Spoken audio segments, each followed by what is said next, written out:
Assalamualaikum warahmatullahi wabarakatuh. Saya Elisa Karika, saya mahasiswa FPL-PAI. Dan saya Karisa Intan Dewi, mahasiswa FPL-PAI. Dalam video ini kami akan membawakan tema strategi pencegahan dan pengendalian peredaran narkoba serta pandangan Islam tentang narkoba. Oke. Baik Bu Elis, mungkin saya akan bertanya kepada Bu Elis beberapa hal tentang strategi pencegahan narkoba. Yang saya baca berita BNN kemarin itu peningkatan narkoba, kasus narkoba itu semakin banyak, peningkatannya semakin melesat gitu ya. Lalu saya bertanya, bagaimana caranya agar remaja-remaja di Indonesia ini tidak melakukan narkoba lagi, sehingga kasus narkoba itu bisa berkurang, bahkan bisa menjadi tidak ada. Tapi saya bertanya, seperti apa strateginya yang tepat untuk zaman sekarang gitu ya. Oke, sebelum kita masuk ke strategi, mungkin di sini para remaja, orang tua, dewasa, bahkan anak-anak itu bertanya-tanya, sebenarnya kalau narkoba itu apa sih? Narkoba itu berupa apa sih ya sebenarnya ya? Karena kan banyak banget orang-orang yang mungkin kurang paham lah tentang narkoba. Narkoba sendiri itu singkatan dari narkotika, psikotropika, dan obat terlarang gitu. Jadi di sini itu yang dinamakan dengan narkoba itu bukan hanya yang diminum, Arisa. Jadi narkoba sendiri itu bisa dalam bentuk obat-obatan, dalam bentuk hisapan gitu ya, bahkan dalam bentuk hal-hal yang memabukkan gitu. Bahkan ganja sendiri ya, ganja sendiri yang terdapat di Aceh itu tuh masuknya dalam salah satu zat narkoba. Tahu? Jadi narkoba itu sebenarnya banyak jenisnya, bukan hanya obat-obat aja. Baik, berarti narkoba itu sangat bahaya ya Bu ya. Nah, untuk mencegah supaya tidak menyebarnya narkoba itu seperti apa Bu? Apa dapat dilakukan oleh remaja sekarang? Apa agak sulit buat bisa laksanakannya? Seperti apa Bu? Ya, sebenarnya narkoba itu mempunyai dampak negatif yang luar biasa, baik ke dalam kesehatan maupun dalam pikiran ya, dalam pikiran kita. Karena narkoba sendiri itu mengganggu dari kestabilannya kita dalam berpikir. Jadi narkoba itu benar-benar harus dihindari. Emang narkoba itu benar-benar kayak kita mah itu udah jatuhnya udahlah terus apa aja nih? Terus yang tadi Bu Karisa tanyakan adalah strateginya ya, strategi dalam pencegahan narkoba itu. Yang pertama strateginya itu yang pertama adalah pemberdayaan pendidikan dan sosialisasi. Jadi semakin pemberdayaan pendidikan dan di situ apa? Jadi orang-orang biasanya nih kalau orang-orangnya lebih terpelajar, lebih terdidik, jadi dia itu untuk melakukan narkobanya itu sedikit. Efek mungkin untuk dia melakukan narkoba sendiri itu sedikit. Jadi ada kesadarannya dari sendiri. Yang kedua itu dari sosialisasi. Jadi kalau semakin kita bersosialisasi ke sekolah-sekolah, oh ini loh dampaknya negatif dari narkoba, ini loh yang harus, ini kenapa narkoba harus dihindari gitu ya.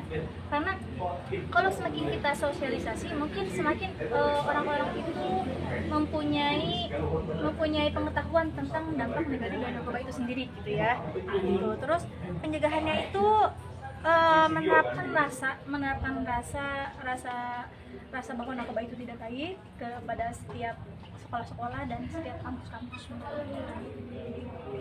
Oke, tadi disebut ada remaja yang terdidik Bu. Apa bisa orang remaja yang tidak terdidik, dalam artian di luar sana kan banyak yang belum bisa sekolah karena faktor ekonomi yang kurang mampu mungkin untuk sekolah, apa mereka juga bisa melakukan hal-hal seperti ini tentang sosialisasinya? Apa harus di sekolah saja supaya mereka bisa melakukan itu sementara mereka itu tidak bisa bersekolah karena faktor ekonomi, atau mereka bisa mengikuti sosialisasi di mana aja, apa bagaimana? Jadi gini ya, jadi kan yang pertama tadi saya jelaskan adalah tentang pemberdayaan dan sosialisasi gitu ya. Itu yang pertama strateginya. Adapun strategi yang kedua itu dari keluarga.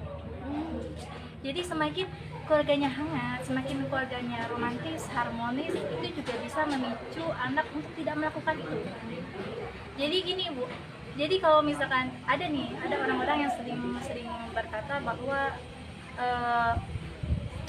keluarga itu adalah rumah gitu. Jadi sebisa mungkin keluarga itu harus menjadi rumah untuk anak itu sendiri gitu. Jadi semakin anak itu punya tempat untuk bercerita, semakin dia juga bisa mengendalikan diri untuk tidak melakukan pelampiasan. Nah, salah satu pelampiasan remaja zaman sekarang dan orang-orang itu kepada narkoba. Jadi keluarganya harus harmonis dulu gitu. Jadi gak harus dari perilaku yang gak harus dari lembaga aja, sebenarnya dari keluarga juga bisa. Berarti untuk remaja-remaja yang tidak bersekolah karena faktor ekonomi juga bisa ya mencegah narkoba, salah satunya mungkin dari yang terdekat dulu ya Bu, kayak keluarga. Iya. Keluarga harmonis dapat menciptakan pencegahan narkoba di sendiri ya. Berarti siapapun bisa, tidak harus dengan sosialisasi. Iya. Ada lagi Bu, mungkin selain sosialisasi dan keluarga terdekat? Iya Bu, terus yang ketiganya apa nih Bu? Yang ketiganya adalah penegakan hukum yang ketat gitu ya. Penegakan hukum yang ketat dan konsisten. Jadi yang dimaksud di sini adalah penegakan hukum itu harus transparan Bu, harus transparan, tegas gitu ya. Dan tidak pandang bulu Bu. Gitu. Terkadang kan zaman sekarang itu kalau yang pakainya orang-orang pejabat gimana ya Bu ya gitu ya, tidak bisa disensor ya gitu.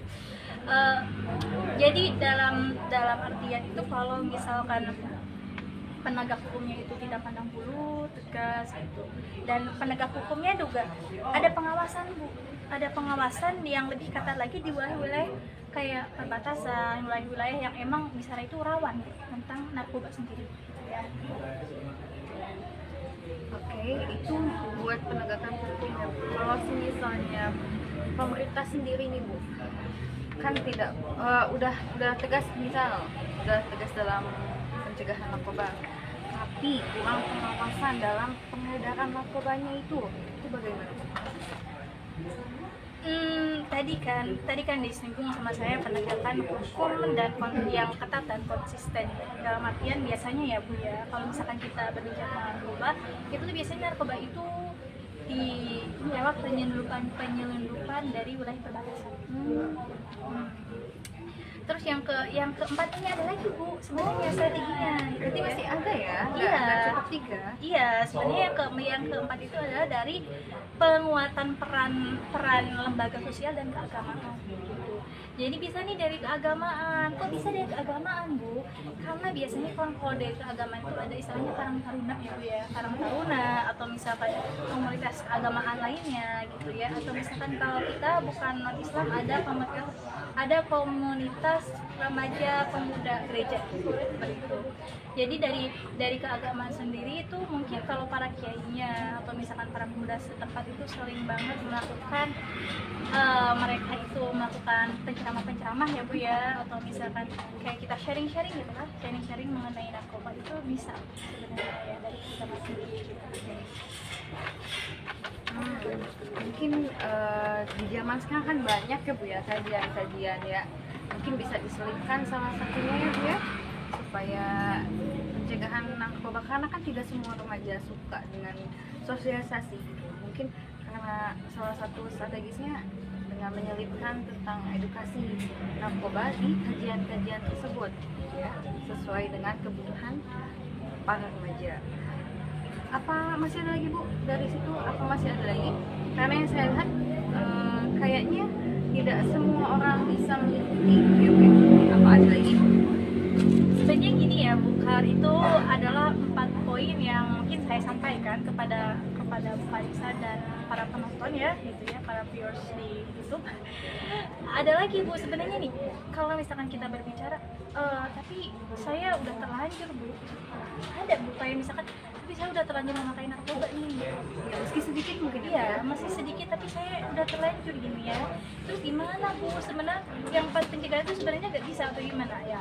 Ada kita itu untuk yang kelimanya sendiri itu adalah rehabilitasi bagi para pengguna narkoba. Jadi dengan cara kita merehab itu memberikan kesempatan kepada para pengguna untuk bangkit.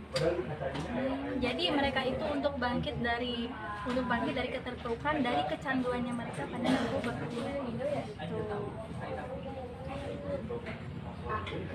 Mungkin salah satunya supaya tidak ada pembulian di situ ya Bu ya, karena mungkin ada sebagian remaja juga yang di circle-nya mereka karena menggunakan narkoba.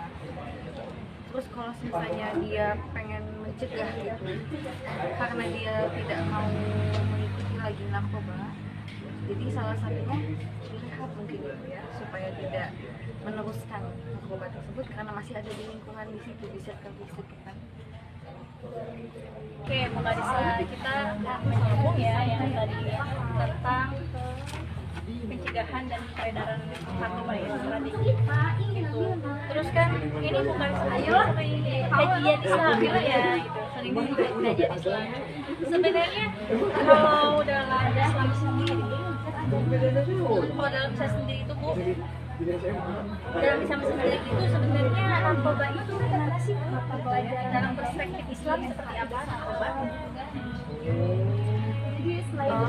Jadi gini Bu, karena di zaman dulu kan belum ada narkoba ya, gitu di zaman dulu Rasulullah itu belum ada narkoba. Karena narkoba itu baru ada sekarang di zaman-zaman yang sudah canggih ini gitu kan. Nah, jadi di dalam hukum sendiri, di dalam Islam itu narkoba itu dilarang. Karena kenapa sih Bu? Iya, narkoba tuh tidak disebutkan di dalam fikih apa segala macam. Karena memang belum ada zaman pada zamannya, jadi hukumnya itu dikiaskan, disamakan dengan hukum khamar. Hukum khamar karena melihat efek narkoba itu salah satunya tidak menyehatkan badan, membahayakan tubuh kan, terus apalagi dikiaskan lagi karena narkoba itu salah satunya menghilangkan akal, memabukkan, jadi dikiaskan seperti khamar. Oke, tadi kalau misalkan berbicara dalam perspektif Islam itu tadi kata Bu Kalisa dikiaskan dengan khamar ya. Karena dikiaskan dengan khamar, ada nggak dalil Quran yang menyebutkan bahwa itu tuh haram gitu? Itu tuh khamar itu dikiaskan sama narkoba dikiaskan dengan khamar dan itu haram. Ada nggak ayat Qurannya? Karena dikiaskan dengan khamar, jadi di Al-Quran sendiri pun disebutkan di situ. Di Quran surat Al-Maidah ayat 90 yang bunyi ya ayyuhalladzina amanu innamal khamru wal maisir wal ansabu rijsun min amali syaitan fajtanibuhu la'allakum tuflihun. Yang artinya, wahai orang beriman, jauhkanlah dari sesuatu yang membutuhkan khamar dan karena dia membahayakan, jadi harus dalam Quran surat Al-Maidah telah disebutkan bahwa hukum khamar sendiri itu dilarang, dalam artian ulama fikih menyebutkan kalau itu hukumnya haram, tidak boleh dilakukan, kalau dilakukan maka ada ganjarannya juga. Oke, tadi kan katanya udah disinggung ya, ada persinggungan Al-Quran nih gitu ya tentang narkoba itu. Kalau dalam perspektif Islam tuh tadi nggak boleh kan, yang tentang akal tuh nggak boleh gitu kan, yang merusak akal terus memabukkan nggak boleh gitu. Al-Qurannya pun ada gitu. Kalau dalam kita kan berbicara tentang pandangan Islam nih Bu ya, pandangan Islam kan suka ada hukumnya tuh antara halal, haram, makruh, mubah. Tapi kalau di narkoba sendiri nih hukumnya itu apa sih kalau di Islam? Karena dilarang dalam Al-Quran maka jatuhnya hukumnya itu haram. Kok kenapa sih jatuhnya jadi haram? Kenapa nggak makruh aja? Kan dilarang juga salah satunya makruh ya, bisa gitu. Iya. Cuma ini sampai ke haram karena apa? Berarti sudah memasuki bahaya yang benar-benar bahaya banget gitu narkoba itu efeknya. Salah satunya bisa menyebabkan orang kehilangan akal sehingga dia bisa melalaikan ibadahnya mereka. Gitu. Terus gimana nih kalau udah haram? Berarti kalau dilakuin bagaimana gitu ya? Kalau dilakuin ya tuh jelas dosa, ada dosanya itu. Karena dapat melalaikan ibadah kita terhadap Tuhan gitu, karena adanya narkoba. Contoh nih, ada remaja narkoba di waktu maghrib ya, gitu. Karena dia kehilangan akalnya, jadi dia meninggalkan sholatnya. Ya, Iya, yang udah jelas-jelas itu wajib gitu kan. Jadi dia tuh meninggalkan sholat maghribnya, bahkan bisa jadi sampai dia sadarnya, misal sadarnya itu subuh gitu. Ya berarti dia telah meninggalkan 2 kewajiban ibadah dia. Gitu. Maka jelas hukumannya haram. Oke, tadi kan udah disinggung katanya narkoba itu haram ya. Narkoba itu haram. Berarti kan kalau sesuatu keharaman itu pasti ada hukuman dong Bu ya. Iya. Ada sanksi atau sanksi dalam agama.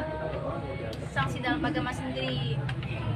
Sanksi dalam agama sendiri itu tentang narkoba itu apa sih Bu ya gitu ya? Sanksinya itu apa? Kok bisa dihukumi haram pasti ada sanksi dong. Iya. Pasti ada so. Kalau itu jelas ada. Pasti ada lah. Kalau dalam agamanya sendiri, hukum agama sendiri itu jelas dosa. Yang kalau dosa dilakukan terus-menerus itu bakal masuk neraka tentu. Cuma kalau untuk hukum sanksinya sendiri dalam Islam itu mengikuti hukum negara yang lagi dia tepati negaranya. Karena kita tinggal di Indonesia, maka kita mengikuti hukum Indonesia tersebut.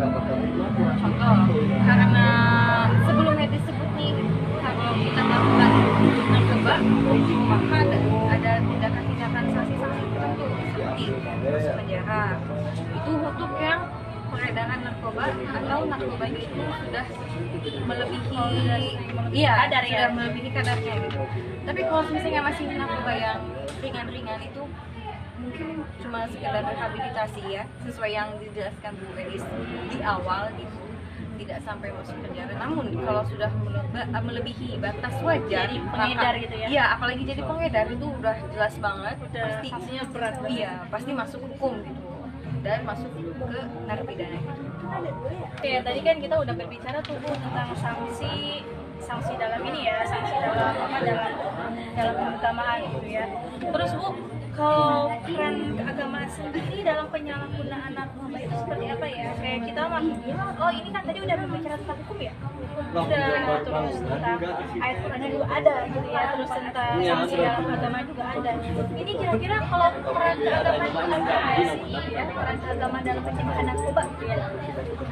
Jadi pakai alatnya juga sama. Peranan keagamaan itu ada seperti yang tadi sudah dijelaskan oleh Bu Elis di awal gitu, yang pencegahan gitu. Itu kayak kita bisa nih menyelipkan tentang edukasi gitu ya, edukasi, iya betul, edukasi tentang narkoba sedikit-sedikit di dalam kajian, atau kalau zaman sekarang kan banyak nih remaja masjid Indonesia katanya gitu ya, remaja masjid sekitar gitu. Dan alhamdulillah yang saya lihat dari lingkungan saya, dan saya yakin semuanya juga banyak gitu, yang sudah mengaktifkan kajian-kajian kecil dari remaja-remaja. Itu bisa disebutkan karena ini ada mencakup hukum Islamnya gitu ya, ada unsur keagamaannya. Kalau di Islam sendiri pun narkoba itu tidak boleh gitu, maka ini dapat dimasukkan ke kajian-kajian tersebut. Oh sebenarnya kalau di gereja, sebenarnya kalau di gereja sendiri pun, sebenarnya kalau di gereja sendiri pun ada mungkin ya Bu ya. Iya. Kayak kita mah pemuda gereja gitu ya. Sebenarnya kan kalau narkoba itu di seluruh agama tuh nggak boleh aslinya, Iya, nggak sih? betul. Di seluruh agama tuh nggak boleh. Karena lagi-lagi dapat merusak kesehatan ya, dan dapat melalaikan ibadah gitu karena kita di sini sedang membicarakan membicarakan pandangan Islam, maka yang saya singgung lebih besar itu di agama Islam gitu. Karena sudah jelas-jelas disebutkan di ayat Al-Qur'annya gitu, dan itu tuh dilarang, haram gitu. Oke. Tadi kan udah ya Bu ya, kita singgung-singgung nih pemirsa, kita singgung-singgung tentang peran keagamaan ya dalam pencegahan penyalahgunaan narkoba. Peran keagamaan tadi kan udah ya, terus kan dalam Al-Qur'annya juga ada, terus dengan bahaya-bahayanya juga banyak ya gitu. Terus yang di sini saya berbicara tentang sebelumnya kan saya udah singgung nih Bu ya tentang peluang keluarga gitu ya. Ini sebenarnya kalau tentang peran masyarakat Islam gitu ya, masyarakat Islam dalam penyalahgunaan narkoba itu sendiri itu berperan apa tidak ya Bu ya, masyarakat itu sebenarnya ya?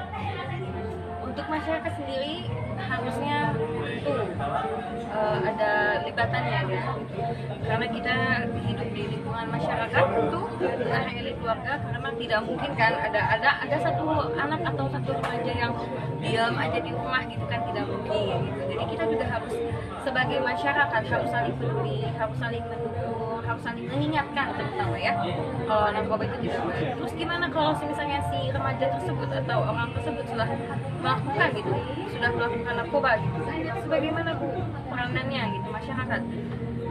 Kita harus tetap beri dukungan, jangan sampai menjudge kalau dia tuh salah gitu. Karena kalau orang sudah melakukan kesalahan lalu menjudge dia salah, tentu dia tuh bakal bahasa sekarang apa ya, insecure itu mungkin ya, bakal kalau bahasa Sunda itu bendung, bahasa Indonesia apa gitu ya Bu ya? Mungkin ya lebih ke nggak percaya diri ya. Iya. Betul, lebih tidak percaya diri gitu. Jadi ya kita sebagai masyarakatnya harus dukung, harus saling mendukung, harus saling mensupport satu sama lain lah, supaya dia tidak melakukan hal yang sama berulang kali gitu. Jangankan berulang kali, melakukan hal yang sama sekali juga tidak boleh gitu kalau dalam narkoba gitu ya. Gitu. Itu saling mendukung dan saling support lah gitu. Oh jadi nih pemirsa, kesimpulan yang saya dapatkan dari tadi pembahasan dua materi kita hari ini tentang strategi pencegahan narkoba dan pandangan Islam tentang pengedar narkoba sendiri ya, adalah narkoba itu merupakan ancaman serius terutama bagi individu keluarga masyarakat gitu. Kenapa begitu serius? Karena di Indonesia sendiri itu pengguna narkoba ataupun pengedarnya itu benar-benar semakin meningkat dari tahun ke tahun. Jadi ini tuh marilah kita sama-sama membangun gitu ya, sama-sama membangun untuk mengingatkan dan membangun orang-orang remaja mau yang tidak diri sendiri maupun dari para tokoh agama untuk tidak terjerumus pada hal narkoba ya. Terus dalam pandangan Islam sendiri kan narkoba itu merupakan zat yang membahayakan ya, yang tadi saya serap dari baca sendiri gitu ya. Narkoba itu zat yang membahayakan dan dikiaskan dengan homer ya, kiaskan karena itu menghilangkan akal gitu ya. Karena tadi saya udah nih menyimpulkan nih gitu ya, bagaimana menurut Bu Karisa sarannya gitu ya, sarannya bagi strategi pencegahannya dan tadi pandangan Islamnya gitu ya, sarannya itu seperti apa kan? Untuk sarannya sendiri lebih diketatkan dalam sosialisasi dan lebih ditingkatkan lagi kerjasamanya antara pemerintah dengan masyarakat, dengan tokoh-tokoh agama ya terutama gitu, yang bisa saling mengingatkan, saling menekan atau menegaskan mungkin ya, bukan menekan, menegaskan kalau tindakan narkoba itu tidak baik dan tidak boleh dapat merugikan diri sendiri, dan saling kerjasama dalam rehabilitasi pengguna narkoba itu, saling mengingatkan lagi ya. Dan yang terakhir, peningkatan peran tokoh agama supaya apa? Supaya bisa lebih kerjasamanya lebih dapat lah antara kita sebagai masyarakat, tokoh agama atau pemerintahan. Oh ya, itu sekian dari video kami gitu ya. Di sini mungkin kalian bisa menyimpulkan, dan banyak mungkin ya kata-kata dari kami yang salah, yang kurang tepat atau apapun itu ya. Terima kasih atas kerjasamanya.